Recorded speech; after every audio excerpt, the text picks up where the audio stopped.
है उसकी assumption की। ये पेपर में आती है तो एक एक लाइन में लिखनी है, इसको एक्सप्लेन नहीं करना।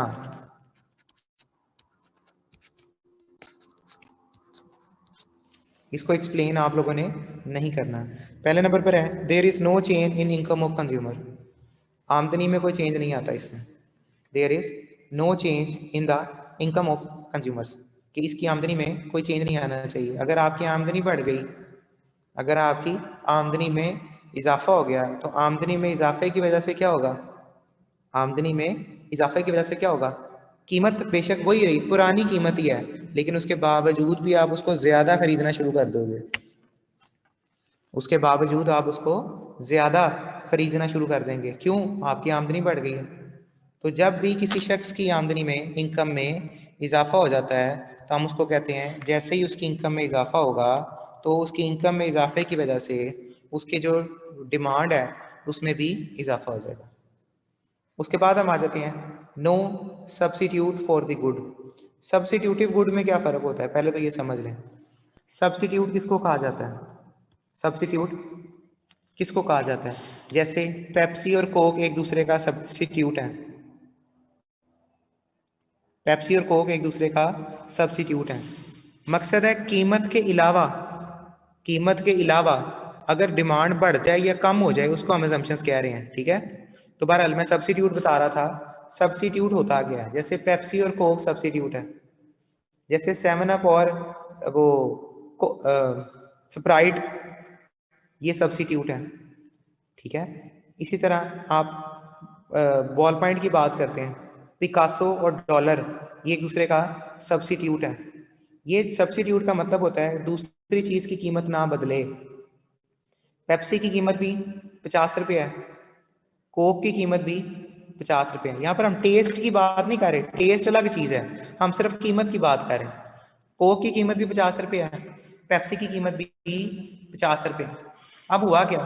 पेप्सी बेसिकली सस्ती हो गई, 90 रुपये की हो गई। हालांकि कोक की कीमत में कोई चेंज नहीं आया, कीमत सेम है। 50 रुपये से 40 रुपये हो गई है पेप्सी की कीमत, जबकि कोक 50 के 50 की है, लेकिन उसके बावजूद लोग कोक को छोड़कर पेप्सी की तरफ जाना शुरू कर देंगे। कीमत चेंज नहीं हुई, लेकिन हुआ क्या? इसके सब्सिट्यूटिव की कीमत बदल गई है, इसके सब्सिट्यूटिव की कीमत बदल गई है। तो सब्सिट्यूटिव के कीमत के बदलने की वजह से हम कह देंगे कि आपके जो डिमांड है उसमें तब्दीली आ गई है। तो ये शर्त है कि आपका जो सब्सिट्यूट है उसकी कीमत ना बदले। अगर वो बदल गया, अगर उसकी कीमत बदल गई, तो ऑटोमेटिकली आपकी प्रोडक्ट में भी चेंज आएगा, आपकी डिमांड में भी कोई ना कोई फर्क पड़ेगा। तीसरा पॉइंट है the price of related good are stable. Related good कौन सी होती हैं? जैसे कार और पेट्रोल है, जिसको हम कंप्लीमेंट्री गुड कहते हैं। कंप्लीमेंट्री गुड का मतलब होता है एक के साथ दूसरी चीज इस्तेमाल होती है। दूसरे नंबर पर फिर है कंप्लीमेंट्री गुड में कि एक हम कहते हैं कि जी इंक है और इंक पेन है, शूज़ हैं और लेसिस हैं, ठीक है। तो ये सारी चीज़ें जो होती हैं वो क्या होंगी? कंप्लीमेंट्री गुड्स होंगी, रिलेटेड गुड्स होंगी। आप इसी तरह क्लॉक है और सेल है। फर्ज करें क्लॉक की कीमत है 200 रुपीज़, 200। सेल की कीमत है 10 रुपये। अब सेल अगर महंगा हो जाए, सेल अगर महंगा हो जाए, इसका मतलब है टोटल क्लॉक की कीमत कितनी बन गई? 210 रुपये। अब अगर सेल महंगा हो गया, 10 रुपये से 20 का हो गया, तो अब क्लॉक की कीमत कितनी हो जाएगी? 220 रुपये।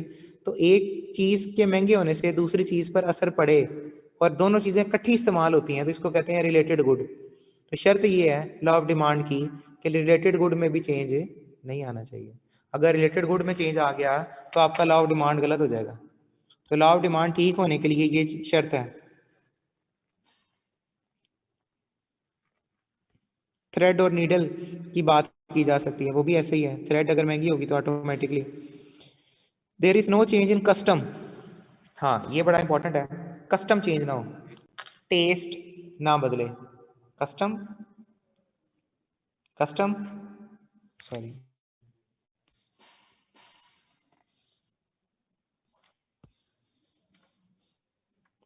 जी बेटा, कस्टम ना बदले, टेस्ट ना बदले।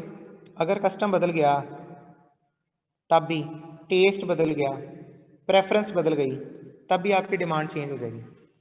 एक चीज़ महंगी है, फॉर एग्जांपल आप कहते हैं कि जी जो बादाम है वो महंगे हैं, लेकिन डॉक्टर ने कहा है कि जी आपने बादाम लाजमी खाने हैं, या कोई भी फ्रूट है वो महंगा है, लेकिन उन्होंने कहा है कि जी आपने ये चीज़ ज़रूर खानी है, डॉक्टर ने कह दिया है कि ये चीज़ आपके लिए बहुत ज़रूरी है, आपने ज़रूर खानी है। इसका मतलब है बेशक उसकी कीमत ज़्यादा भी हो जाए फिर भी हम खरीदेंगे। क्यों? हमारी प्रेफरेंस बदल गई है, हमारा टेस्ट बदल गया। ठीक है, एक चीज़, एक जगह से आप कहीं पिज़्ज़ा खाते हैं, वो पिज़्ज़े का टेस्ट आपको अच्छा नहीं लगता, पसंद नहीं आया, अगर वो कीमत कम कर भी देगा ना, उसके बावजूद भी आप वहाँ से पिज़्ज़ा नहीं खरीदोगे, क्योंकि आपका टेस्ट बदल गया। तो टेस्ट बदल जाए, प्रेफरेंस बदल जाए, कस्टम ट्रेडिशन बदल जाए, उसकी वजह से भी आपका लॉ ऑफ डिमांड गलत हो जाता है। तो सही होने के लिए शर्त क्या है? No change in income, no change in substitutive goods, no change in related good, no change in custom, no change in population size. Population size ना बदले, अगर आबादी बढ़ गई तो लोग ज़्यादा डिमांड नहीं करेंगे, अगर आबादी बढ़ गई तो लोग ज़्यादा डिमांड करेंगे ना, the size of population.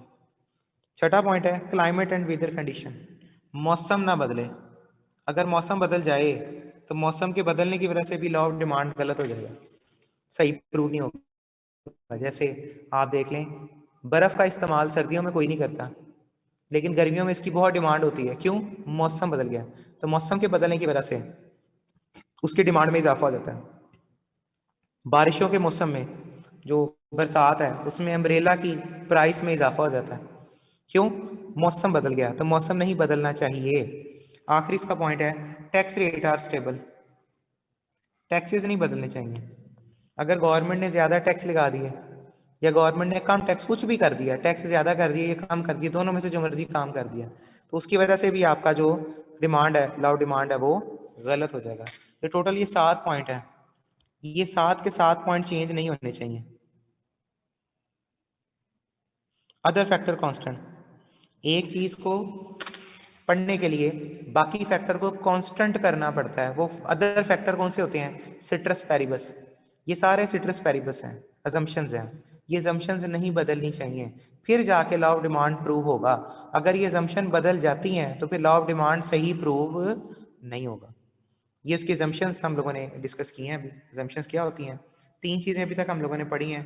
Definition कि प्राइस कम होगी तो डिमांड में इजाफा होगा, प्राइस ज़्यादा होगी तो डिमांड में कमी आ जाएगी। दूसरे नंबर पे हमने इसका रिलेशन देखा कि प्राइस फंक्शन होती है किसका? डिमांड का। तीसरे नंबर पे हमने इसकी इक्वेशन देखी है, इक्वेशन क्या होती है? एक्सटेंशन और कॉन्ट्रैक्शन के हवाले से हमने इसको डिस्कस किया। ठीक हो गया। उसके बाद हम आ जाते हैं एजम्पशंस। इसकी एजम्पशंस क्या होती हैं? तो टोटल इसकी 7 जो हैं वो एजम्पशंस हैं। पहले नंबर पे है इसकी आमदनी ना बदले, सब्सिट्यूट ना बदले, रिलेटेड गुड ना बदले, कस्टम टेस्ट और प्रेफरेंस ना बदले, साइज ऑफ पॉपुलेशन ना बदले, वेदर कंडीशन ना बदलें, टैक्स रेट ना बदलें। तो ये सारी जो एजम्पशंस हैं उसके हवाले से हम कंडीशन डिस्कस कर रहे हैं। उसके बाद हम आ जाते हैं टेबल। ये कितनावा पॉइंट था? 4। ये कौन सा पॉइंट है? 5। टेबल। समझें, एक किस्म के यहीं पे आपके नोट्स बनते जा रहे हैं। अच्छा, कुछ बच्चों ने कहा था कि सर ये वाला पीडीएफ शेयर कर दें। मैंने बड़ी कोशिश की है, ये पीडीएफ सेव नहीं होता। ये जो आप वर्किंग कर रहे हैं ना वन नोट पे, ये सेव नहीं होती, इसलिए पीडीएफ शेयर हो नहीं सकता आपसे।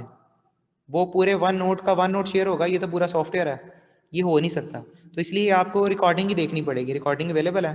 तो इसलिए आपको जो मसला है कि कौन सी चीज़ मैंने हाईलाइट की है, तो वो फिर आपको रिकॉर्डिंग से ही पता चलेगा, क्योंकि ये डाउनलोड होता नहीं है। जो मैं चेंजिंग कर रहा हूँ ना, जब ये डाउनलोड होगा तो उस पर चेंजिंग कोई नहीं होती।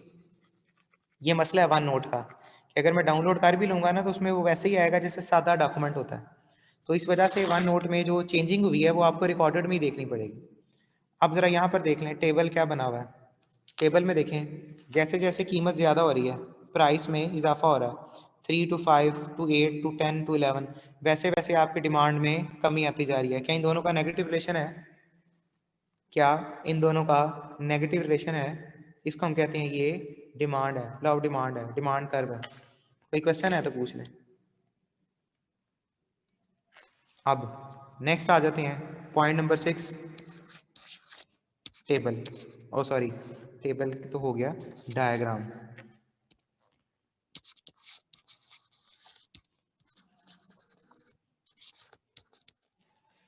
अब इसकी डायग्राम क्या होती है? इसकी डायग्राम क्या होती है? डायग्राम में बेसिकली इसका नेगेटिव रिलेशन होता है। डायग्राम में एकदम इसका नेगेटिव रिलेशन होता है। नेगेटिव रिलेशन का मतलब क्या है? जैसे जैसे प्राइस में इजाफा होता जा रहा है वैसे वैसे डिमांड भी डिक्रीज होती जा रही है। देखें, पहले इसको हम ये कह लें P1 है, ये P2 है। चलिए इसको फिर मैं यहाँ से रेस कर देता हूँ जरा आपको समझ आए। जी 1 मिनट बेटा, 1 मिनट।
टेबल एक्सप्लेन कर दें?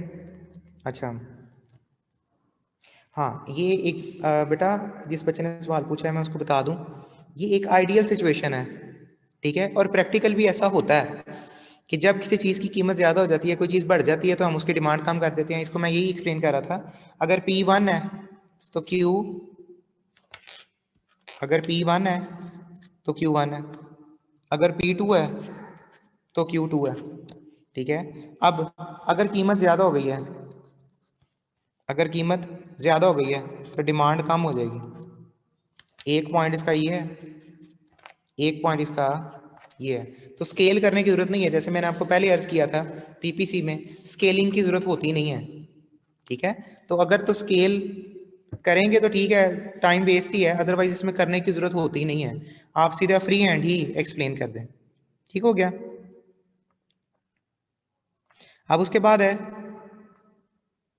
खुद से भी बिल्कुल कर सकते हैं, खुद से भी कोई वैल्यूज आप उसमें वैल्यू पुट कर सकते हैं, ठीक है। उसमें 10 12 15 20 जो आपको आसान लगता है आप उसके वाले भी, उसके वाले से वैल्यूज जो है वो प्लेस कर सकते हैं। मैं एक मिनट यहाँ पे कर देता हूँ।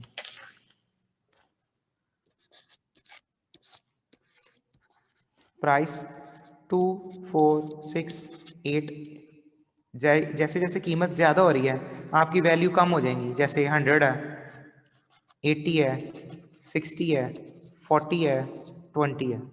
तो जैसे जैसे कीमत ज़्यादा हो रही है वैसे तो आप अपनी तरफ से वैल्यू भी ऐड कर सकते हैं, लेकिन डायरेक्शन सेम होनी चाहिए।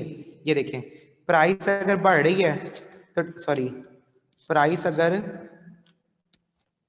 बढ़ रही है तो डिमांड कम हो रही है, प्राइस में अगर इजाफा हो रहा है तो डिमांड में कमी आ रही है। इसको हम कहते हैं, ये कोई भी आप फर्जी वैल्यू अपनी तरफ से भी ले सकते हैं, ज़रूरी नहीं है आपने 5 वैल्यूज ही लेनी है, कोई सी 3-4 वैल्यूज भी ले सकते हैं। बहरहाल इसको हम अरेज कर देते हैं।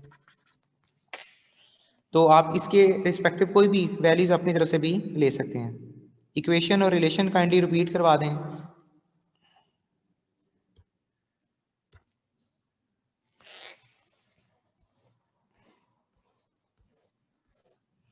ये रिलेशन और इक्वेशन है।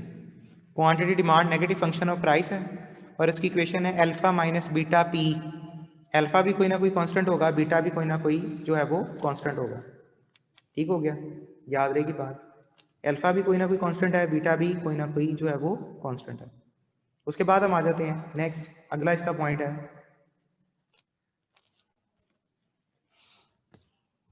assumption table diagram. Very important, 2 दफ़ा पेपर में आ चुका हुआ है इसको। ये पिछले नंबर कौन सा था, 6, अब आ जाएगा 7, बल्कि इसको इधर ही लिख देते हैं क्योंकि ये हेडिंग ऐसे ही आप लोगों ने याद करनी है। Why the demand curve downward sloping, why the demand curve is downward sloping. ये हेडिंग को मैंने अंडरलाइन कर दिया। डिमांड कर्व नेगेटिव स्लोप क्यों होता है, क्या वजूहत हैं, क्या उसकी शर्त है, क्या उसके पॉइंट हैं, तो ये हम एक्सप्लेन करने लगे हैं कि जो डिमांड कर्व है वो क्यों नेगेटिव होता है। ठीक है, तो उसके वाले से हम डिस्कस करने लगे हैं। पहले नंबर पे है इनकम इफेक्ट। इसकी नंबरिंग कर लें, बल्कि मैं खुद ही इधर नंबरिंग कर देता हूँ। पहले नंबर पे हम आ जाते हैं इनकम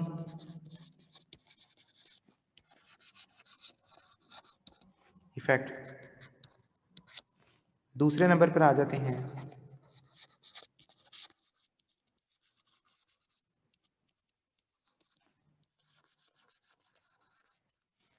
सब्स्टिट्यूशन इफेक्ट। तीसरे नंबर पे जो बुक में नहीं लिखा हुआ मैं वैसे एक्सप्लेन कर रहा हूँ।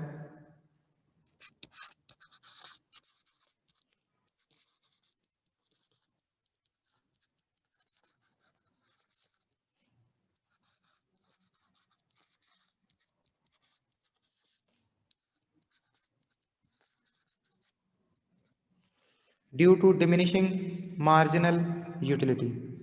ठीक है, डिमिनिशिंग मार्जिनल यूटिलिटी के हवाले से हम इसको जो है वो डिस्कस करते हैं।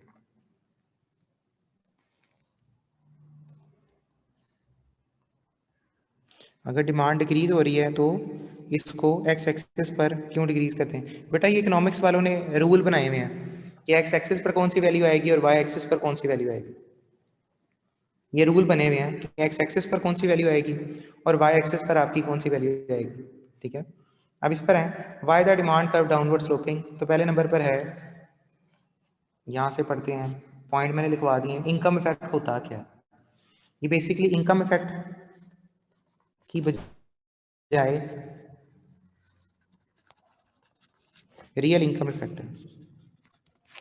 रियल इनकम इफेक्ट होता क्या है, इसको मैं एक एग्जांपल के साथ एक्सप्लेन करता हूँ। नहीं, यही तो मैं कह रहा हूँ, वो पीपीसी में रूल था, लॉ ऑफ डिमांड में ऐसा नहीं होता। लॉ ऑफ डिमांड में याद, बाकी जितने भी इकोनॉमिक्स है ना उसमें याद रखना पड़ता है एक्स एक्सिस पर क्या आना है, वाई एक्सिस पर क्या आना है। वो डिपेंडेंट और इंडिपेंडेंट वाला रूल इकोनॉमिक्स में अप्लाई नहीं होता। ठीक है बेटा, अच्छा ये इसकी एग्जांपल मैं यहाँ पे लिख देता हूँ। लेट्स सपोज एक चीज की कीमत है फॉर एग्जांपल 10 रुपीज। अगर आपकी इनकम 100 रुपीज है, अगर आपकी इनकम 100 रुपीज़ है, मुझे बताएं कितने बॉल पॉइंट आप परचेज कर लेंगे? 10। हुआ क्या? प्राइस 10 ही है। अब सॉरी, प्राइस क्या हो गई? कम हो गई, फॉल कर गई, प्राइस फॉल कर गई, इनकम आपकी सेम है, तो अब कितने बॉल पॉइंट परचेज करेंगे?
ओ सॉरी बेटा, वो म्यूट इसका बेसिकली हुआ था, मैं दोबारा एक्सप्लेन कर देता हूँ। मैं तो बोल रहा था उसमें कि अगर आपकी इनकम 100 रुपया है और इनकम सेम ही रहती है लेकिन कीमत कम हो जाती है, तो कीमत की कम होने की वजह से क्या होता है? कीमत के जैसे देखें, ये 10 थी ना, ये 5 हो गई। जैसे ही कीमत आपकी कम हुई तो देखो डिमांड बढ़ गई। इस वजह से भी एक ये भी रिलेशन होता है, एक ये भी रिलेशन होता है कि प्राइस चेंज होने की वजह से आपकी रियल इनकम में इजाफा हो जाता है। हाँ ठीक, वो ओके है, ठीक, अलॉट कर दो उसमें जी। अब इसमें है कि जी जैसे ही प्राइस आपकी कम हुई तो ज़्यादा डिमांड करते हो, यही तो हम कहते हैं कि लॉ ऑफ डिमांड का नेगेटिव रिलेशन होता है। किसकी वजह से? हालांकि आमदनी तो आपकी सेम है, तो फिर फ़र्क क्या पड़ा? फ़र्क ये पड़ा आपकी परचेजिंग पावर में इजाफा हो गया, आपकी खरीदने की इस्तात में इजाफा हो गया, आपकी बाइंग पावर में इजाफा हो गया। इसको कहते हैं रियल इनकम इफेक्ट, इसको कहा जाता है रियल इनकम इफेक्ट। ठीक हो गया बेटा? अच्छा, अब दूसरा पॉइंट आते हैं। इतना एक्सप्लेन नहीं करना, आपने सिर्फ ये लिखना है बस, 2 लाइनें। ये तो मैं समझा रहा हूँ आपको कि रियल इनकम फैक्ट होता क्या है। अच्छा, उसके बाद एग्जाम्पल भी लिखने की जरूरत नहीं है, एग्जाम्पल भी लिखने की जरूरत नहीं है, आपने सिर्फ अल्फाज लिखने हैं। अच्छा, उसके बाद है सब्सिट्यूशन, ये भी मैं समझाने लगा हूँ, सिर्फ आपने इतना लिखना है। सब्सिट्यूट का मतलब क्या है? ये मैंने भी पेप्सी और कोक वाली एग्जाम्पल दी थी, मैंने भी पेप्सी और कोक वाली एक एग्जाम्पल दी है ना। मैंने कहा है कि ये जो पेप्सी है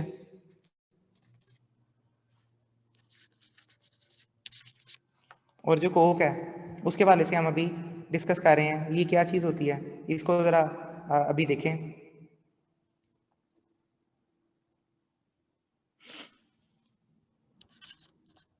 ये भी 100 रुपये की है, ये भी 100 रुपये की है, ये 20 लोग खरीद रहे हैं, ये भी 20 लोग खरीद रहे हैं, ठीक है दोनों। तो इसकी प्राइस भी 100 है, इसकी 20 है, इसकी 100 है, 20 है। अब हुआ क्या? कोक की कीमत कम हो गई, कोक की प्राइस हो गई है 80 रुपये, तो जाहिर बात है इसको ज़्यादा लोग खरीदना शुरू कर देंगे ना। अब इसके ज़्यादा होने की वजह से ऑटोमेटिकली ये वाली क्वांटिटी कम हो जाएगी। इसको कहते हैं सब्स्टिट्यूशन इफेक्ट, इसका स्क्रीनशॉट ले लें।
ठीक हो गया।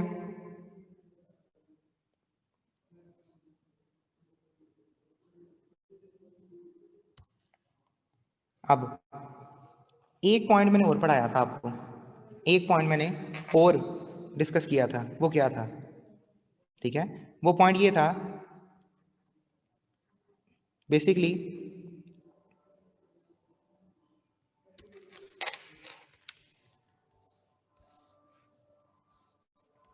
एक मिनट स्क्रीन,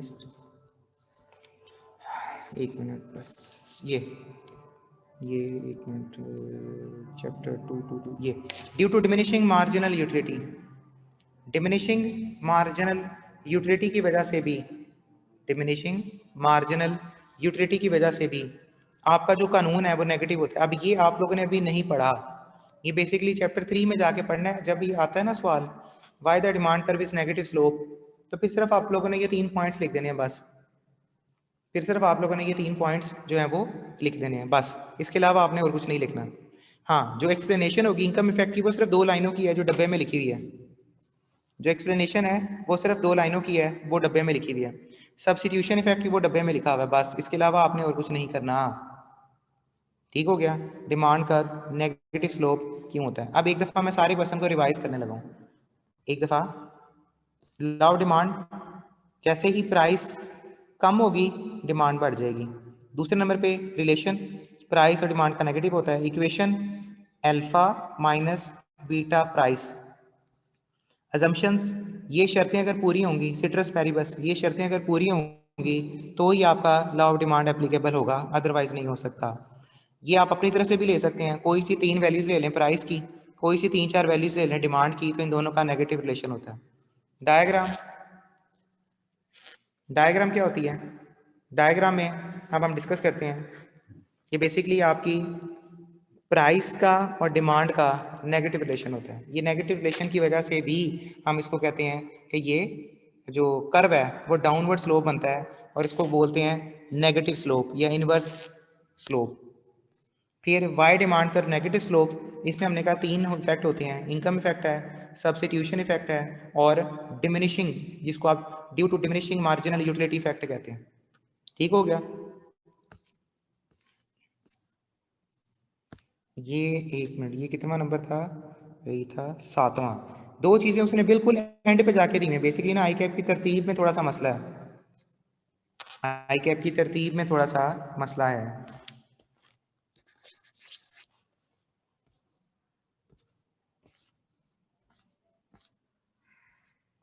एट, और इसमें एक और चीज भी है शायद, हाँ जी सॉरी, ये 8 है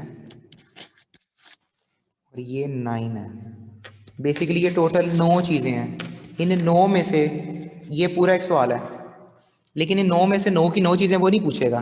बेसिकली डिमिनिशिंग मार्जिनल की प्रॉपर डेफिनेशन कहाँ है बेटा? वो हमने चैप्टर 3 में पढ़नी है, अभी हमने सॉरी चैप्टर 4 में पढ़नी है, इसलिए मैंने कहा अभी फिलहाल उसको पेंडिंग कर दें। इस वक्त हमने कहा है कि हम फिलहाल उसको पेंडिंग कर दें, कि चैप्टर 4 में हम लोगों ने इसको डिस्कस करना है। ठीक हो गया? ओके, अच्छा ये चीज़ें रह गई हैं, इसको पढ़ लें। प्रैक्टिकल इंपॉर्टेंस, क्या प्रैक्टिकल लाइफ में इसकी कोई इंपॉर्टेंस है? The law of demand contributes to determination of prices of a certain commodity. जब कीमतें फिक्स करनी होती हैं ना, जब कीमतें फिक्स करनी होती हैं उस वक़्त भी, जब कीमतें फिक्स करनी होती हैं तो उस वक़्त भी इसकी प्रैक्टिकल इंपॉर्टेंस में एक फ़ायदा होता है। कीमतें जब आपने फिक्स करनी है तो आपकी प्राइस डिटर्मिनेशन हो जाती है। किसकी वजह से? लॉ ऑफ डिमांड की वजह से। क्या मतलब? जिसकी डिमांड ज़्यादा है उसकी कीमत भी ज़्यादा होगी, जिसकी डिमांड कम हुई उसकी कीमत भी कम होगी। तो ये प्रैक्टिकल इंपॉर्टेंस है कि बेशक हम प्राइस डिटर्मिनेशन की बात करें तो उसके लिए हमें डिमांड को लाजमी देखना पड़ता है। ठीक है? दूसरे नंबर पर है plan for future analysis the impact of changes in the price quantity demanded both.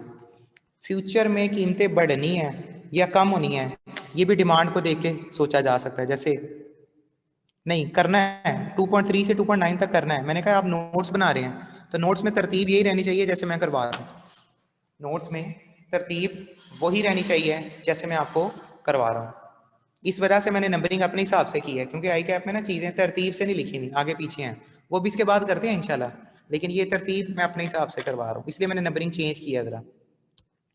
अच्छा, दूसरे नंबर पे था कि फ्यूचर को प्रेडिक्ट करने के लिए भी डिमांड देखी जाती है। जैसे आज मैं कहता हूँ कि जी कोविड, मार्च की बात करें, जब मार्च में कोविड आया था तो लोगों को पता चल गया था यार इस वक्त ना मास्क की डिमांड बढ़ने लगी है, तो उन्होंने फ्यूचर को प्रेडिक्ट कर लिया था। जितने लोगों ने तो मास्क डबल प्रोड्यूस कर लिए, आपके मुल्क में प्रोड्यूस कर लिए, तो वो तो फायदे में रह गए, और जिन्होंने कहा कि जी हम 6 महीने बाद करेंगे, तो इसका मतलब है फ्यूचर को फोरकास्ट करने के लिए भी डिमांड बड़ी मैटर करती है। इसलिए भी लव डिमांड का पढ़ना बड़ा ज़रूरी है फ्यूचर की प्रेडिक्शन के लिए। आप देखते हैं कि जी अगले हफ्ते जो है वो बारिश है, अगले हफ्ते बारिश है, या अगले हफ्ते कोई भी मौसम चेंज हो जाएगा, तो प्रेडिक्शन के लिए आप प्रिकॉशंस कर लेते हैं, हीटर वगैरह यूज़ कर लेंगे, या कोई भी इस तरह की चीज़ें हैं जो आप इस्तेमाल कर सकते हैं। गर्म शॉल परचेज कर लेंगे यार, अगले हफ्ते जो है ठंड ज़्यादा पड़े। तो मकसद है कि फ्यूचर को फोरकास्ट करने के लिए भी लॉ ऑफ डिमांड इस्तेमाल किया जाता है। ठीक हो गया, क्लियर है? 2 पॉइंट। तीसरा एक उसका पॉइंट होता है, हाईलाइट करते हैं, greater help for the state as well as in due course of raising tax on certain commodities. आपने टैक्स रेज करना है, आपने टैक्स रेज करना है, तो टैक्स लगाने के लिए भी आपको क्या चाहिए होता है? लॉ ऑफ डिमांड का पता होना चाहिए। तो ये आपने 2-2 3-3 लाइन, मैंने बेसिकली की पॉइंट बताए हैं, ये 2-2 3-3 लाइनें ही लिखी हैं। अगर इंपॉर्टेंस आ जाती हैं तो आपने इतनी ही 2-3 लाइनें लिखनी है जो लिखा हुआ है। हाईलाइट करने का मतलब ये नहीं है कि ये वाले सवाल में, वैसे तो होता है ना, मैं सिर्फ वही हाईलाइट करता हूँ जो आपने लिखना होता है। ये मैं हाईलाइट इस वजह से कर रहा हूँ, चले मैं वही हाईलाइट कर देता हूँ। एक minute. Rising tax on certain commodity, if the increased tax price of commodity to be increased to the level of where the demand fall in the no use demand fall, यहाँ तक कर लें इसकी definition. ये लें, इतना इतना ही बस आपने लिखना है पेपर में, इतना इतना ही आपने लिखना है, ये सारा लिखना है। अब इसकी नंबरिंग ये बड़ा इंपॉर्टेंट है, और ये आया भी हुआ है पेपर में, 1 2 3 4 5, ये हाइडिंग से है इसकी चेंज। अच्छा, पहले तो मैं ये बता दूं लिमिटेशन होती क्या है। लिमिटेशन का मतलब होता है जहाँ पर डिमांड अप्लाई नहीं होता। लिमिटेशन का मतलब ये होता है जहाँ पर लॉ ऑफ डिमांड एप्लीकेबल नहीं है। अगर लॉ ऑफ डिमांड एप्लीकेबल नहीं है तो फिर क्या होगा? अगर लॉ ऑफ डिमांड एप्लीकेबल नहीं है तो फिर इसका इफेक्ट क्या होगा, इसका असर क्या होगा, इसका नुकसान क्या होगा? इसका नुकसान ये होगा कि ट्रेंड बदल जाने से, आप देख लें ये सारी एजम्पशन वही हैं जो आपने एजम्पशन में पढ़ी थी, चेंज इन ट्रेंड। अगर आपकी जो ट्रेंड बदल जाता है, ठीक है, फैशन, उसको एक और आपने वर्ड पढ़ा था, custom, custom, taste, preference, trend, अगर ये बदल गया तो उसके बदलने की वजह से भी आपका लॉ ऑफ डिमांड गलत हो जाएगा। चेंज इन इनकम, आमदनी बदल जाए, एजम्पशन में पड़ी थी, शॉर्टेज, किसी चीज़ की शॉर्टेज हो जाती है, आपको पता है यार फ्यूचर में मिलनी ही नहीं है, चीज़ महंगी हो गई है, ऑटोमेटिकली उसकी कीमत, डिमांड बढ़ जाएगी। Expectation in price changes, future में अगर आपको लग रहा है रमज़ान जब भी आता है फ्यूचर में इसकी कीमतें बढ़ जाती हैं, तो जब इसका मतलब है एक्सपेक्टेशन है कि फ्यूचर में कीमतों में इजाफा हो जाएगा। बेसिक नेसेसिटीज़ ऑफ लाइफ, जो बेसिक नीड्स हैं उसमें इजाफा हो जाए, जो बेसिक नीड है वो फिर आपने करनी करनी है, जैसे रोटी है, आटा जितना मर्जी महंगा हो जाए रोटी खाना नहीं छोड़ दोगे, तो इसका मतलब है बेसिक नीड में अगर कोई चीज़ महंगी हो जाती है तो उसके बावजूद भी आप उसको परचेज करते हो। ठीक हो गया। लिमिटेशन में 5 पॉइंट हैं, ट्रेंड बदल जाए, आमदनी बदल जाए, शॉर्टेज हो जाए किसी चीज़ की, प्राइस चेंज हो जाए, basic necessities of life change हो जाए, तो ये आप कहते हो कि यहाँ पर लॉ ऑफ डिमांड एप्लीकेबल नहीं है। ठीक हो गया। ये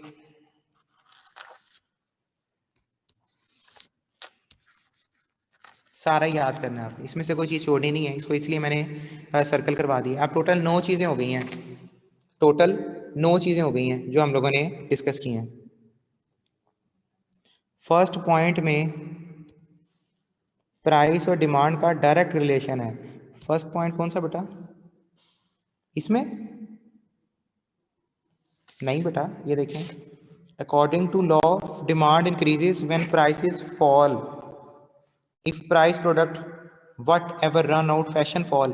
वो कह रहा है अगर फैशन वाली चीज़ हो जाए, ये चीज़ फैशन में आ गई है, ट्रेंड बन गई है, फिर उसकी कीमत ज़्यादा भी होगी तो लोग खरीद लेंगे, ये तो हम कह रहे हैं। यहाँ पर लॉ ऑफ डिमांड एप्लीकेबल नहीं है। इन सारों की वजह से डिमांड के साथ पॉजिटिव रिलेशन हो जाएगा।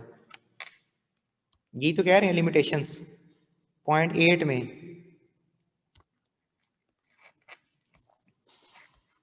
नहीं, 8 में बेसिकली हम नेगेटिव पॉजिटिव की तो बात ही नहीं कर रहे। पॉइंट 8 में हम ये कह रहे हैं कि जी आपका कितनी इंपॉर्टेंस है इस लॉ की, क्या इस कानून को पढ़ते हैं हम प्रैक्टिकली, तो हम सिर्फ ये बता रहे हैं कि कानून को प्रैक्टिकली पढ़ा जाता है बस, ठीक है, प्रैक्टिकल इंपॉर्टेंस में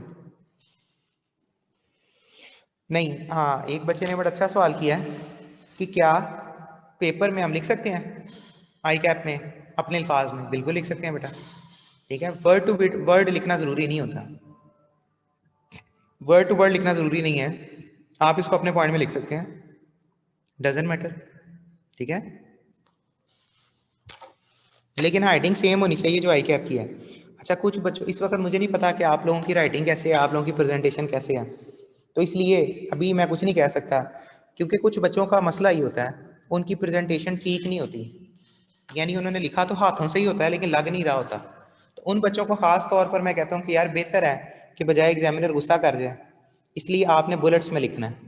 बाकी सारे लोगों के लिए मैंने ये बात कही है कि आपने पैराग्राफ में लिखना है। लेकिन कुछ ऐसे बच्चे जिनकी राइटिंग कुछ ऐसी है जो पढ़ी नहीं जाती, बहुत मुश्किल है उसको पढ़ना, तो फिर आई कैप इतना गौर तो नहीं करेगा ना, फिर वो फेल कर देगा, क्रॉस कर देगा। उन बच्चों के लिए मैं ये कहता हूँ कि जिन बच्चों की राइटिंग का मसला है, यानी उनकी जो राइटिंग है वो सिर्फ वही पढ़ सकते हैं, उनके अलावा और कोई नहीं पढ़ सकता, वो फिर लोग बुलेट्स की शक्ल में लिखें, सिर्फ वो हेडिंग्स लिख दें, कम से कम 50 नंबर तो आने की चांसेस है ना, सिर्फ हेडिंग लिख दें, एक एक लाइन पूरी कर दें बुलेट्स फॉर्म में। फिर उन्होंने पैराग्राफ नहीं बनाने, जितने बच्चों की प्रेजेंटेशन नहीं है, जितने बच्चों की हाइडिंग गंदी है। इसलिए जब आप आएंगे ना फिजिकल फॉर्म में 1 फेब को, तो फिर मैं देख सकता हूँ कि आप लोगों ने क्या है, राइटिंग का स्टाइल क्या है, लिखते कैसे हैं। कुछ बच्चों का ये मसला होता है, उनकी राइटिंग बहुत अच्छी होती है लेकिन उनकी सेंटेंस मेकिंग खराब होती है, अपनी तरफ से वो बताना कुछ चाह रहे होते हैं लेकिन पता कुछ चल जाता है। तो इस वजह से आज टेस्ट होगा तो मुझे पता चल जाएगा काफ़ी बच्चों का किसी हद तक कि उनकी प्रेजेंटेशन कैसी है, उनकी राइटिंग कैसी है, वो लिखना क्या चाह रहे थे, क्या लिखा उन्होंने। तो उन बच्चों को लिए फिर मैं कहता हूँ कि जो बच्चों अपनी तरफ से इंग्लिश नहीं लिख सकते या जिनकी इंग्लिश थोड़ी सी वीक है, उनको फिर मैं कहता हूँ यार तुम लोग रट्टा मार लो बुक का। इसलिए ये स्टूडेंट टू स्टूडेंट वेरी करेगा, ये स्टूडेंट टू स्टूडेंट वेरी करेगा। जब तक मेरे पास कोई मटेरियल नहीं आता, आपका कोई टेस्ट, आपका कोई क्विज, आपकी कोई असाइनमेंट मेरे पास नहीं आती, तब तक मैं नहीं बता सकता आपको कि ये बच्चे ने ये काम करना है। तो फिजिकल में इसी वजह से बाकियों की तो हम लोगों ने डिस्कस कर दी है कि पैराग्राफ में जो जर्नल व्यू वही यही है, जर्नल व्यू यही है कि आप लोगों ने पैराग्राफ लिखने हैं, हाइडिंग लिखकर पैराग्राफ लिखने हैं, और पैराग्राफ 2 से 3 लाइनों का होना चाहिए बस, ठीक है। तो बहरहाल ये अभी आप टेस्ट देंगे ना, आज टेस्ट है ना, अल्लाह रहम करे, 7 बजे मैंने शायद बताया हुआ है प्रैक्टिकल है। अच्छा, इसमें वर्किंग भी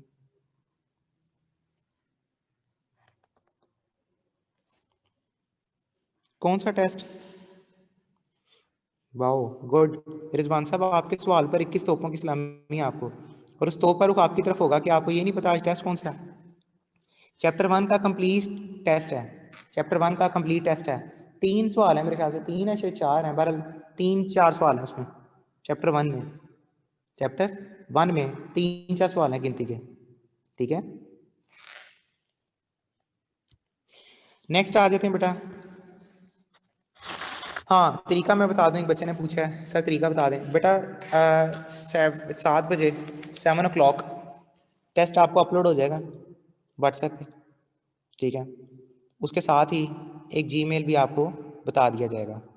आप लोगों ने पेपर सॉल्व करना है, पेपर सॉल्व करना है आपने रजिस्टर पे, कॉपी पे, जिस पे भी कर रहे हैं, उसके आपने पिक्चर्स लेनी है, स्क्रीनशॉट लेने हैं, स्क्रीनशॉट लेकर उसकी पीडीएफ बनानी है, ठीक है। पीडीएफ कैसे बनेगी वो तरीका भी मैं कह दूंगा, मेंशन होगा बीच में, तरीका भी आपको बीच में लिखा होगा। वो हमारे अब्दुल रहमान साहब हैं, इन चीज़ों को मैनेज करते हैं वो, तो वो आपको सारी क्या करना है, जीमेल किया होगा, और पेपर भी आपको पूरे 7 बजे सेंड हो जाएगा। अच्छा, अब उसके बाद ये है कि पेपर जब आपने सॉल्व कर लिया, 15 मिनट एक्स्ट्रा दे रहे हैं अपलोडिंग टाइम, जाहिर बात है नेट का मसला होता है या कुछ भी, पिक्चर्स वगैरह अपलोड करने में थोड़ा बहुत टाइम लगता ही लगता है ना, पीडीएफ बनाने में 2-4 मिनट लग जाएंगे। तो उसके लिए आपको एक्स्ट्रा दे दिए जाएंगे। अब उसके लिए क्या होगा, आपने वो जीमेल पे सेंड कर देनी है, आपने वो जीमेल पे सेंड करनी है। जितने बच्चे व्हाट्सएप पे मुझे सेंड करेंगे वो चेक नहीं होगा, क्योंकि व्हाट्सएप पे मेरे पास ऑलरेडी काफ़ी सारे ग्रुप हैं, ठीक है। क्यूएम के 3 सेक्शन है, बॉयज़ गर्ल्स का मिला के टोटल 6 हो गए। इकोनॉमिक्स के 4 सेक्शन है, बॉयज़ गर्ल्स का मिला के 8 हो गए, और 2 ऑनलाइन के अलग हैं, 10 और 6 16 मेरे पास ग्रुप चल रहे हैं इस वक्त। तो ग्रुप में किसका आ जाता है किसका नहीं आता, वही है जिस पे आप लोगों को आज सेंड नहीं किया आप लोगों ने एमसीक्यूज की असाइनमेंट। अभी एमसीक्यूज के वाले से भी बात करते हैं। टेस्ट ड्यूरेशन 1 घंटे का, 1 घंटे का टेस्ट ड्यूरेशन है। 15 मिनट्स आपको एक्स्ट्रा दिए जाएंगे। आप जाहिर बात है अगर फिजिकल होता तो शायद ना मिलते, लेकिन बाकी जितने भी क्वेश्चन होंगे फिजिकल टेस्ट होंगे 1 फेब से इंशाल्लाह। उम्मीद तो पूरी है कि जैसे गवर्नमेंट कह रही है कि हमने इदारे खोल देने हैं, लेकिन अभी भी 25 को एक मीटिंग होनी है। तो अभी तक हमें यही न्यूज़ है, यही खबर है, यही नोटिफिकेशन है कि 1 फरवरी को आपके इदारे खुल रहे हैं, क्योंकि स्कूल वगैरह बाकी खुल चुके हैं। तो इसलिए इंशाल्लाह इंशाल्लाह होप फॉर बेस्ट, ठीक है। तो इसलिए उम्मीद तो पूरी है कि इंशाल्लाह 1 फेब से आपसे मुलाकात होगी। तो बहरहाल उस वक्त आपको बताऊंगा कि कैसे आप लोगों ने पेपर अटैम्प्ट करना है। खैर ये इसमें भी बता दूंगा। तो उसमें जितने भी बच्चों का रिकॉर्ड है वो भी सारा डिस्कस होगा कि ऑनलाइन में कितने टेस्ट हुए, कितने बच्चों ने टेस्ट दिए, कितने बच्चों ने टेस्ट नहीं दिए। ये बेटा 1 घंटे का टेस्ट है, ठीक है। उसके अंदर आपके एमसीक्यूज भी शामिल होंगे, छोटा मोटा कोई न्यूमेरिकल भी इसमें शामिल होगा, ठीक है। उसके बाद सब्जेक्टिव भी हैं। टोटल 1 घंटे का मिल मिलाकर ये टेस्ट बनेगा तकरीबन 30 से 35 नंबर का, ठीक है। बड़ी मैक्सिमम होगा तो 35 नंबर का हो जाएगा, या कम होगा तो 30 नंबर का। तो इसके इसी रेंज में रहना है, और क्या करना है हमने। तो आप लोगों ने खुद ही सॉल्व करना है। पहला टेस्ट है, अपने आप को खुद जज करें कि जी कैसे आप लोगों ने पेपर अटैम्प्ट करना है। फॉर एग्जांपल आपके पास बुक भी पड़ी होगी, आपके पास नोट्स भी थे जो कुछ सवालों के मैंने दिए थे, 1-2 सवालों के दिए थे ना पीपी से वगैरह या कुछ भी। तो दिल करेगा कि यार चलो देख ही लें, हमें कौन सा कोई देख रहा है। तो एक चीज़ बेटा, आपको देख कोई नहीं रहा, लेकिन ये जो मेहनत होती है ना, एफर्ट होती है, अगर मेहनत कोई शख्स नहीं ना देखता, अल्लाह ताला की ज़ात उसको ज़रूर देख रही होती है। तो ये आपकी एफर्ट है, ये आपकी एफर्ट है। आपने खुद अपने आप को जज करना है। मेरी बात सुनो, मैं चेक करके वापस कर दूंगा, मुझे तो ये भी नहीं पता ये किस बच्चे का होगा। हाँ, नाम और आईडी जरूर लिखना पेपर में, पेपर के ऊपर नाम और आईडी। मैं तो नहीं जानता ये बच्चे का नाम क्या है, ये बच्चे का आईडी क्या है, ना मैं बाय फेस किसी को जानता हूँ। कल को मुझे मिलोगे भी, मुझे तो नहीं पता चलना यार ये बच्चा टेस्ट में टॉपर था। अल्लाह रहम करे, वैसे ऐसे हादसे कम ही होते हैं। या मैं ये कहूँगा कि यार ये बच्चा टेस्ट में फेल हुआ था, सारे टेस्टों में फेल हुआ था, मुझे तो नहीं याद रहना, ना मैं जानता हूँ बाय फेस। इस वजह से आप लोगों ने खुद अपने आप को जज करना है कि यार कितना मुझे समझ आया। अगर जुबानी लिखेंगे, देख के लिख देंगे तो सारी बात है, आपको भी पता है आपने सही लिखना है, इंग्लिश वगैरह के मसले नहीं होंगे, हेडिंग के मसले नहीं होंगे, जुबानी लिखना है। एक पेपर देख के तो देखें खुद क्या होता है। घर की लाइट तो नहीं ऑफ हो जाती, अगर खुद दे देंगे शायद हो जाए। करके तजर्बा करके देख लें, कोई हीटर चलना चलना आग पकड़ जाए, पूरे कमरे में आग लग जाए कि जी आप टेस्ट खुद ही कर रहे हैं, कुछ भी नहीं होगा, कुछ भी नहीं होगा। इसलिए खुद करें, जितना भी आता है खुद आता है, जो करना है बिल्कुल आप लोगों ने खुद सही होके करना है। इसको आप कहते हैं ऑनेस्ट होके करना है, 2 नंबरी कोई नहीं करनी, ठीक है। तो इसलिए बेटा कोशिश करें, पहला टेस्ट है इसलिए आपको मोटिवेट कर रहा हूँ कि टेस्ट ज़रूर दें। मैं गाइड तो कर सकता हूँ ना कि यार भाई आपको ये मसला है, कामरान आपके पेपर में ये मसला है, आप ऐसे कर लो, कामरान का पेपर बहुत अच्छा है, आप ऐसे कर लो। कोई भी बच्चा है जिस जो भी है, तो इसलिए ये आपने जिसको अक्सर बच्चे कह रहे होते हैं डू द डेयर, ठीक है। तो इसलिए बेटा आप लोगों ने ज़रूर पेपर अटेम्प्ट करना है। सही है गलत है ये बात की बात है, पेपर अटेम्प्ट करें और खुद अटेम्प्ट करें, ठीक हो गया। और 1 घंटे का मतलब 1 घंटा है, ये नहीं है कि टोटल साथ आपने कोई मैच लगाया हुआ है, ठीक है, या कोई आपने पीछे से म्यूजिक श्यूजिक लगाया हुआ है कि जो म्यूजिक में काम अच्छा हो जाता है, ये काम नहीं। 1 घंटे का मतलब है कि आपका दिमाग वैसे ही चलना चाहिए जैसे आई कैप का पेपर हो रहा है, समझे। यही चीज़ें, यही चीज़ें आज ही आपको ये बात कह रहा हूँ, इन्हीं में से पेपर में चीज़ें आनी है, इससे बाहर नहीं आती, इन्हीं में से आएगा। मैंने हर वो चीज़ पेपर में टेस्ट में दे दी है जिसके आने के चांसेस हैं। तो टेस्ट कर लें, समझ लें आपकी तैयारी होती जा रही है, ठीक हो गया बेटा। तो खैर अभी भी कुछ अल्लाह के नेक लोग हैं, अल्लाह ताला उनको जन्नत में जगह, खसूसी जगह अता फरमाए, जो अभी इस वक्त क्लास ज्वाइन कर रहे हैं। तो मैं तो खैर दुआ कर सकता हूँ सारे स्टूडेंट्स के लिए कि बेटा क्लास टाइम पे ज्वाइन कर लिया करें। यही मैं इधर 5 से 7 मिनट या चलें 10-12 मिनट में अगर चला जाऊंगा ना तो यहाँ पे जलजला आ जाएगा। कल भी ऐसे ही हुआ था, वो पूरी चैट बॉक्स सारा फिल हो गया था। मैसेज पे उन्होंने बच्चों ने अपनी स्टोरियाँ शुरू कर दी थी। वो अल्लाह के बंदो, जो टाइम मिला है उसे पढ़ लो। लेट्स सपोज 5 मिनट 10 मिनट के लिए, क्योंकि अभी सारी चीज़ें चल रही हैं। 9 to 5 मेरी क्लासेस हैं, बाकी सेक्शंस के टेस्ट भी हैं, उनके क्यूरीज भी हैं, कुछ कोई मिलने वाले आ जाते हैं बच्चे स्टूडेंट्स क्वेश्चन। अब मेरी बात सुनो, आप अगर मेरे से घर से सवाल पूछने आए हो, लेट्स सपोज घर से आप मेरे से सवाल पूछने आ गए हो, टेस्ट था मेरे से, टेस्ट डिस्कस करने आ गए हो, बगैर बताए आ गए हो, लेकिन आए हो आपकी बड़ी दूर से, मैं क्या करूँगा? उसे क्या कहूँगा कि यार नहीं भाई मैं क्लास पढ़ा रहा हूँ, मैंने नहीं मिलना। यही करूँगा ना कि यार उसको 5-7 मिनट दे दूंगा। अब वही 5-7 मिनट मैं अगर दूँ ना, ओए होए होए, आप कहते हैं कि सर को तो गोली मार देनी हम लोगों ने। लेकिन वही टाइम अगर आप यूटिलाइज कर लो, वही टाइम अगर आप यूटिलाइज कर लो, पढ़ लें, पिछला रिवाइज कर लें, या बुक आपके पास अवेलेबल है उसमें क्वेश्चन देख लें, तो वही टाइम आपको यूटिलाइज हो सकता है। नहीं जी, बस 2 मिनट फ्री छोड़ दो, सही मैसेज भर जाएंगे। अभी मैं कह दूंगा ना यार मैं 5 मिनट तक आ रहा हूँ, तो यहीं पर सारी चैट बॉक्स फिल हो जाना है। दूसरी बात एक बच्चे ने बड़ी अच्छी पूछी है, पेपर में कौन सा बॉल पेन यूज़ करना है? ब्लैक। ये जब आपको रोल नंबर स्लिप मिलती है ना, एडमिट कार्ड आता है, उसके ऊपर लिखा होता है, उसके ऊपर लिखा होता है कि आपने ये चीज़ मेंशन करनी है। ब्लैक पेन है, ब्लैक जेल पेन नहीं अलाउ होता, सिर्फ ब्लैक बॉल पेन से आप लोगों ने काम करना होता है। ब्लैक इंक पेन यूज़ कर लें, ब्लैक बॉल पेन कर लें, ब्लैक मार्कर कर लें, तो ब्लैक बॉल पेन से आपने काम करना है सारा। खैर आगे चीज़ें हम डिस्कस करते हैं। बेटा ये आई कैप ने किया हुआ है, अब आई कैप से पूछते हैं, लेटर लिखते हैं कि यार खाली ब्लैक पेन क्यों इस्तेमाल करना है, बाकी पेन क्यों नहीं इस्तेमाल कर सकते? तो आगे हम बेटा इसको पढ़ते हैं। लॉ ऑफ डिमांड वाला हमारा कंप्लीट हो गया। मकसद ये था कि एक दफ़ा हमने सारा पढ़ लिया। ये क्या होता है? अजान हो रही है, ओके ठीक है, सुन लें अजान। उतनी देर मैं ये यहाँ पे एक स्केच बना देता हूँ। माइक म्यूट नहीं कर रहा, फिर परेशान हो जाते हैं, सर की आवाज़ नहीं आ रही, मुझे लगता है उदास हो जाते हैं आप लोग।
बेटा ये इसकी डायग्राम है, यहाँ तक पहले देखें, स्क्रीनशॉट कर लें, फिर इसके बाद मैं एक अगला क्वेश्चन लिखता हूँ।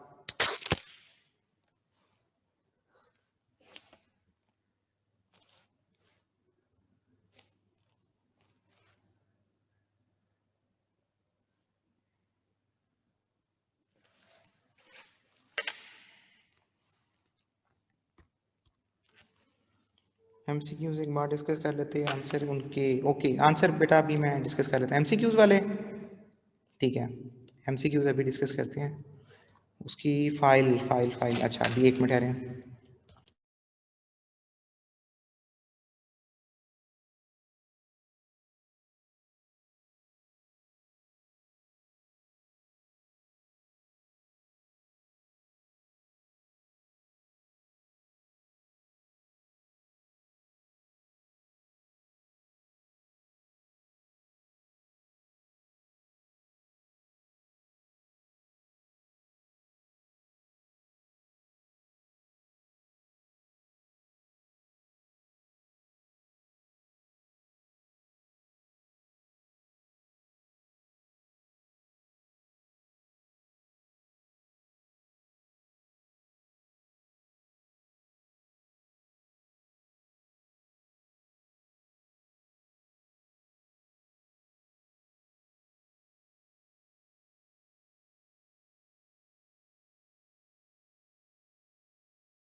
अब वो कहता है चेंज इन डिमांड, फाइल मैंने मंगवाई है अभी अभी मैं अपलोड करके ना मैं आपसे शेयर करता हूँ।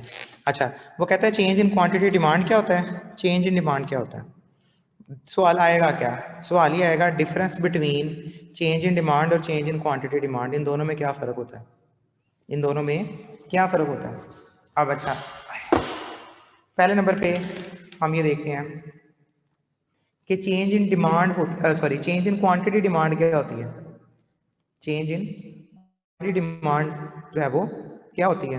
अब अगर हम चेंज इन क्वांटिटी डिमांड के हवाले से बात करेंगे तो उसमें हम कहेंगे कि जी प्राइस के वजह से डाटा में डिमांड में जो चेंजिंग आती है उसको हम कहते हैं change in QD, change in quantity demand, change in quantity demand. अगर तो किसकी वजह से चेंज आए, प्राइस की वजह से चेंज आए तो इसको हम कहते हैं वो चेंज इन क्वांटिटी डिमांड है। अच्छा दूसरे में चेंज इन डिमांड का मतलब क्या होता है, due to change in other factor than price, price के अलावा जो फैक्टर हैं अगर वो चेंज हो जाएं तो उसको हम कहते हैं चेंज इन डिमांड है। अगर प्राइस के अलावा फैक्टर चेंज हो जाएं तो उसको हम कहते हैं वो चेंज इन डिमांड है। अदर फैक्टर में कौन कौन सी हैं, इनकम, टेस्ट, पॉपुलेशन, ये सारी चीज़ें आ जाएंगी। इनमें से अगर कोई तब्दीली आती है तो फिर हम उसको कहते हैं कि वो चेंज इन डिमांड है। प्राइस की वजह से अगर कोई चेंजिंग आती है तो फिर चेंज इन क्वांटिटी डिमांड है। अब क्वांटिटी डिमांड में जो है वो, क्वांटिटी डिमांड में जो है वो बेसिकली एक्सटेंशन और कॉन्ट्रैक्शन होती है। क्वांटिटी डिमांड में एक्सटेंशन और कॉन्ट्रैक्शन होती है और जो डिमांड है उसमें राइज और फॉल होता है, जो डिमांड है उसमें राइज और फॉल होता है, ठीक है। तो ये जो राइज और फॉल है, लोकेशन सेंड कर दें, कार लोकेशन के नाम से इसका नंबर दे दें, इसका लोकेशन सेंड कर दें। अब वो कहता है कि जी चेंज इन क्वांटिटी डिमांड की डायग्राम क्या होगी, तो डायग्राम ज़रा देख लें, कॉन्ट्रैक्शन है और एक्सटेंशन है, ये ज़रा देखें। इसमें कर्व चेंज नहीं हुआ, इसमें कर्व चेंज नहीं हुआ, बल्कि क्या हुआ, इसमें हम बी से सी पर हैं, इसमें हम बी से सी पर हैं। अगर बी से सी पर आए हैं तो ये एक्सटेंशन है, अगर बी से ई पर गए हैं तो ये कॉन्ट्रैक्शन है। अगर तो बी से ए पे गए हैं तो कॉन्ट्रैक्शन है और अगर बी से ए पे गए हैं तो ये एक्सटेंशन है। ठीक हो गया, याद रहेगी बात, इसमें कॉन्ट्रैक्शन क्या होती है और एक्सटेंशन इसमें क्या होती है। अच्छा दूसरी साइड पर आ जाते हैं कि अगर तो डिमांड बढ़ जाती है, आगे की तरफ चली जाती है, यानी आपका जो कर्व था वो ये था डी, डी से आगे की तरफ शिफ्ट हो गए तो ये राइज है। राइज कब होगा, शिफ्टिंग कब होगी,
7 बजे टेस्ट है। अच्छा, डायग्राम को एक्सप्लेन, हाँ ये बड़ा अच्छा सवाल है। अगर तो डायग्राम आती है 4 को नंबर की, यानी ये डिफरेंस आता है 4 को नंबर का, डायग्राम को एक्सप्लेन करने की जरूरत नहीं है। अगर ये सवाल आ जाता है कोई तकरीबन 6 को नंबर का, 7 नंबर का, तो फिर डायग्राम को एक्सप्लेन करेंगे, फिर डायग्राम को हम एक्सप्लेन करेंगे। ठीक हो गया, क्लियर है बात? यहाँ तक भी मसला है तो पूछें। ये सवाल बड़ा इंपॉर्टेंट है, चेंज इन डिमांड और चेंज इन क्वांटिटी डिमांड में क्या फ़र्क होता है। पास पेपर में 2 दफ़ा सवाल है। हाँ ये बड़ी एक इंपॉर्टेंट बात है, सॉरी ये रह गई है, इसमें कीमत सेम है,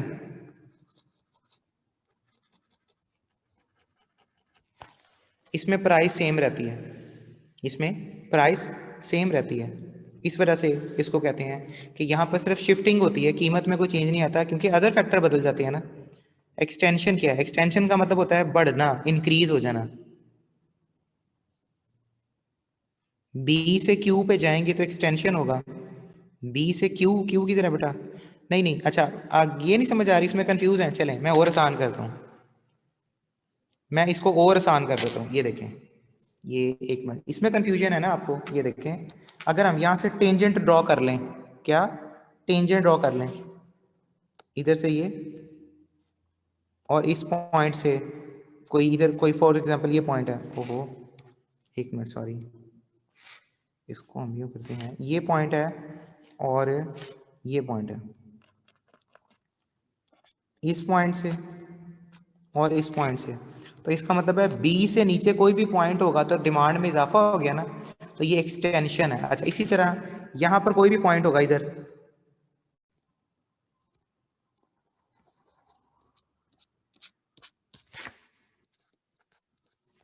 तो ये कॉन्ट्रैक्शन है। तो आपने सिर्फ डिमांड के वाले से बात करनी है, सिर्फ डिमांड के वाले से बात करनी है कि डिमांड बढ़ेगी तो एक्सटेंशन है, एक्सटेंशन का मतलब होता है बढ़ना, लेकिन इसमें कर्व शिफ्ट नहीं होता, कर्व वही रहता है।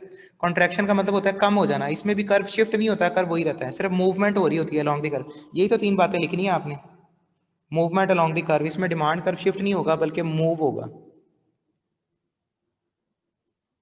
बी से ए कम हो रही है ना, तो हम यही तो मैंने बताया, डिमांड बेसिकली इंक्रीज हो रही है, डिक्रीज हो रही है। ठीक हो गया बेटा, क्लियर? अच्छा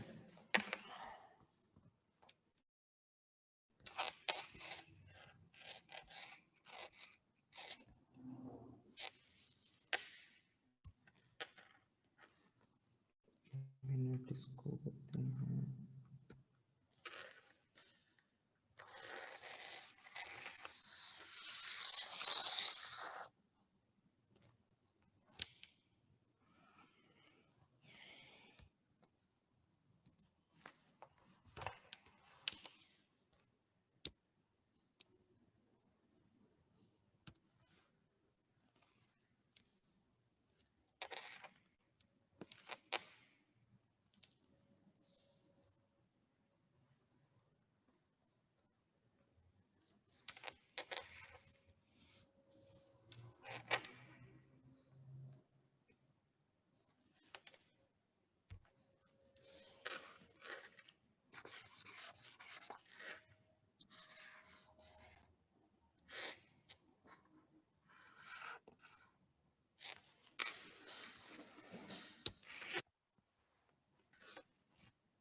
बेटा अगर ये क्वेश्चन आ जाता है, डिटर्मिनेंट्स ऑफ डिमांड बता दें, अगर ये क्वेश्चन आ जाए डिटर्मिनेंट्स ऑफ डिमांड बता दें, तो डिटर्मिनेंट्स ऑफ डिमांड के लिए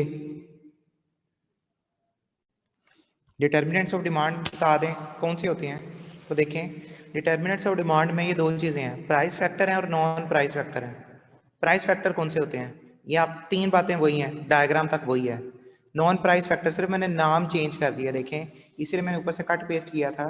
जो ऊपर वाला सवाल था वो था चेंज इन डिमांड और चेंज इन क्वांटिटी डिमांड, उसमें सिर्फ इतना लिखना है। अगर डिटर्मिनेंट आता है तो ये डिटर्मिनेंट में इतना तो लिखना ही लिखना है, इसके अलावा अदर फैक्टर भी लिखने हैं। अब ये अदर, ये स्क्रीनशॉट पहले कर लें एक दफ़ा, क्योंकि इससे मजीद मिनिमाइज नहीं होगा। एक दफ़ा इसका स्क्रीनशॉट कर लें।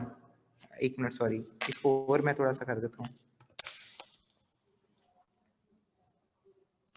ये देखें डिटर्मिनेंट्स ऑफ डिमांड, तो डिटर्मिनेंट ऑफ डिमांड में सिर्फ मैंने नाम चेंज कर दिया, बाकी सारा कुछ वही है, बाकी इसमें सारा कुछ वही है।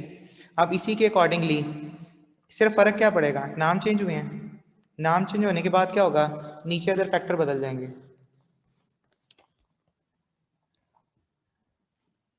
अदर फैक्टर में या नॉन प्राइस फैक्टर में सिर्फ दो बातें हैं, प्राइस और सब्सिट्यूट बदल जाए, ये एरो याद रख लें।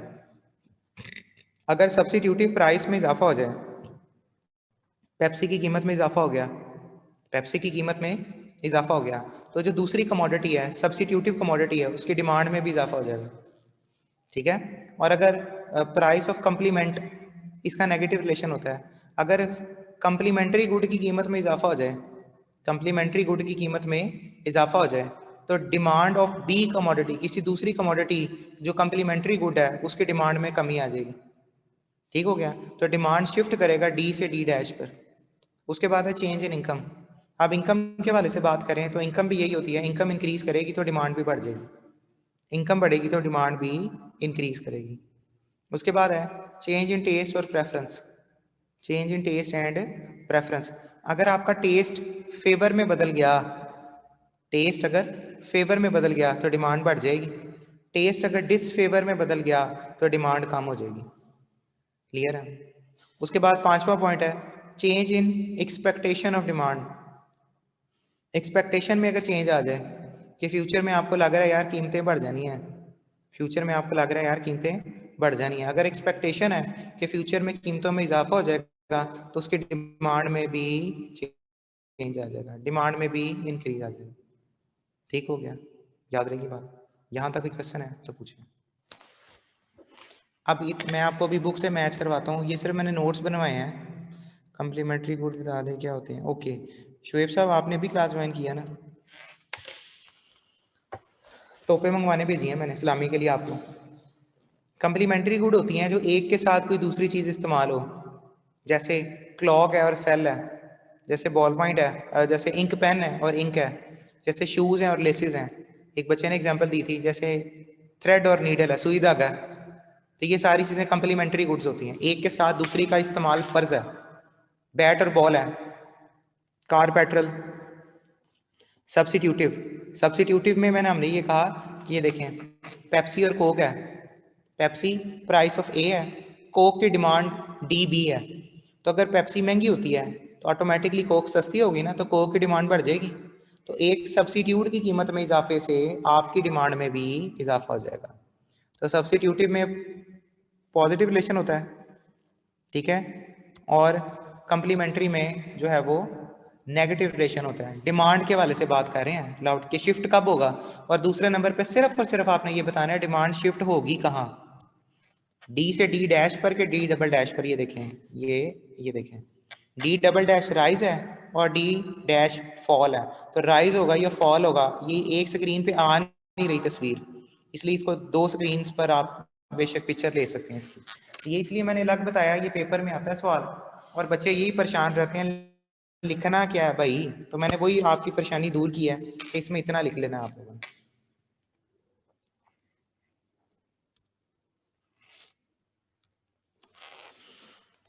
ये मैं बुक से बता रहा हूँ आपको, ये बुक से बना हुआ है। बेसिकली उसने 2.3 बीच में ही बता दिया था, सॉरी ये वाला changes in condition of demand पहले बताया, डिटर्मिनेंट्स ऑफ डिमांड, इसकी कोई डायग्राम नहीं बनाई, ये फॉर्मूला बस एक दफ़ा याद कर लीजिएगा, ये एमसीक्यूज में आ सकता है। चेंजेस इन कंडीशन, अब चेंजेस इन कंडीशन को हमने क्या नाम दिया है? नॉन प्राइस फैक्टर, याद है? तो आप ढूंढ ढूंढ के लिखते भी रहोगे, इसलिए मैंने नोट्स ही बनवा दिए आपको कि क्या क्या लिखना है। पहले डायग्राम बनी है, डायग्राम के नीचे यही सारे पॉइंट हैं, लेकिन ये डिटेल नहीं लिखनी, ये नहीं लिखनी, सिर्फ एक लाइन लिखनी है ये वाली, बस। एग्जाम्पल भी लिखने की जरूरत नहीं है। और नीचे आपने ये बताना डिमांड बढ़ेगी या कम होगी, इसमें सिर्फ एक लाइन लिखनी है ये वाली। तो जो जो लिखना है मैंने उसी के एरो बनाए हैं आपको। Level of income, consumer income में सिर्फ एक बात आपने लिखनी है। अब बार बार डायग्राम बनाने की जरूरत नहीं है। टेस्ट रेफरेंस बदल जाए तो ये देखें, ये 2.9 तक मैंने आपको सॉल्व करके दिया है और स्केच बना दिया है बहुत आसान करके, ताकि आपके लिए खुद बनाना मुश्किल ना हो। ठीक है, याद रहिए बात। ये बेटा यहाँ तक हम लोगों ने, 1 मिनट मैं रिवाइज करता हूँ। ये यहाँ से हम शुरू हुए थे आज थ्योरी ऑफ डिमांड में। एजम्पशन पढ़ी है, टेबल पढ़ा है, डायग्राम पढ़ी है, कंडीशंस पढ़ी हैं। उसके बाद हमने डिटरमिनेंट्स पढ़ लिए हैं। डिटरमिनेंट के बाद हम लोगों ने उसके कहते हैं इंपॉर्टेंस पढ़ी है। इंपॉर्टेंस के बाद हम लोगों ने लिमिटेशन को डिस्कस किया है। ये अभी नहीं करना, इसको पेंडिंग कर दें। गिफन गुड क्या होती है बाद में बताऊंगा, ठीक है? गिफन गुड क्या होती हैं। उसके बाद आ जाती हैं theory of supply, theory of supply. अब थ्योरी ऑफ सप्लाई क्या होती है, यहां तक पढ़ने लगे। प्राइस फैक्टर वही लिखना है जो चेंज इन क्वांटिटी डिमांड में लिखा, जी जी वो वैसे ही लिखना है। डायग्राम तक वैसे ही लिखना है।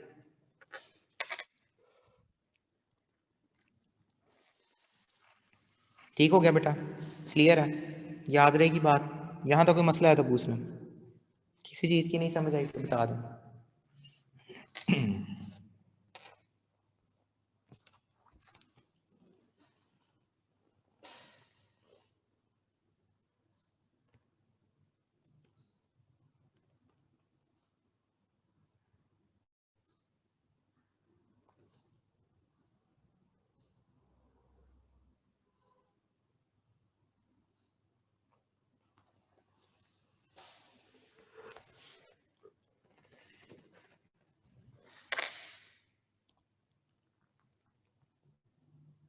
चेंज इन डिमांड वाला टॉपिक पास पेपर से करवाया है, वो पास पेपर में आया हुआ है, तो इसलिए नोट्स मैंने एक दफ़ा ही बनवा दिए हैं कि आप नोट्स बना रहे हैं तो उसमें कोई चीज़ रह ना जाए। वो पास पेपर में टॉपिक है और क्वेश्चन बैंक में है। लास्ट वाला टॉपिक कौन सा बेटा? लास्ट वाला कौन सा बिलाल?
ओके, बैक कर देते हैं, बैक बैक बैक। दूसरी स्क्रीन थी उसकी 28 पे, ये आ गया बैक। ये लें नॉन प्राइस फैक्टर, 1 मिनट इसको मैं और कर दूं, एक पेज पे आ जाएं। ये है जी non price factor. Non price factor भी कह सकते हैं, change in conditions of demand भी कह सकते हैं, change in conditions of demand भी कह सकते हैं।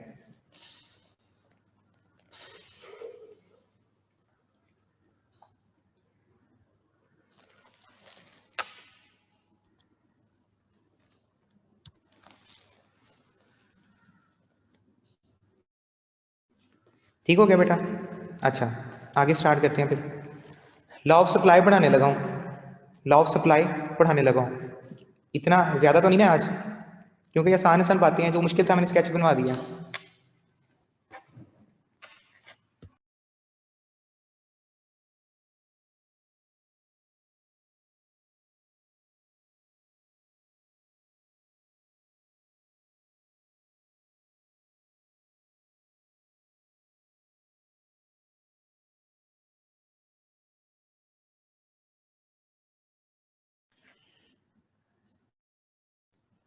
आज के लिए बहुत है, अच्छा चलें ठीक है, आज के लिए बहुत हो गया। एक काम करें, अभी आज हमने ब्रेक नहीं किया, ठीक है, 10 मिनट का ब्रेक दे रहा हूँ, 10 मिनट का ब्रेक दे रहा हूँ, ब्रेक आ रहे हैं, आगे नहीं पढ़ेंगे, आगे नहीं पढ़ेंगे, उसके बाद एमसीक्यूज कर लेते हैं, ठीक है, 20 मिनट में एमसीक्यूज हो जाएंगे हमारे से आराम से।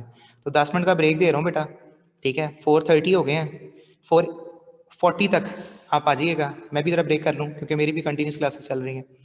तो 10 मिनट बाद इंशाल्लाह मुलाकात होती है, ठीक है।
जी बेटा इसमें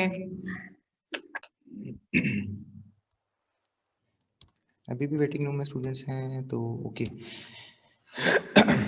अब बेटा स्लोप ऑफ पीपीसी क्या कहलाती है, आप लोगों ने पढ़ा था, एमआरपीटी। प्लान्ड इकोनॉमी में क्या चीज नहीं होती, auto adjusted price mechanism. Planned economy होता है गवर्नमेंट का निज़ाम, उसमें क्या चीज़ नहीं होती, डिमांड सप्लाई फोर्सेस नहीं होती। विच of the following will not cause a shift in PPC, PPC में क्या चीज़ शिफ्ट करने का सबब बनती है।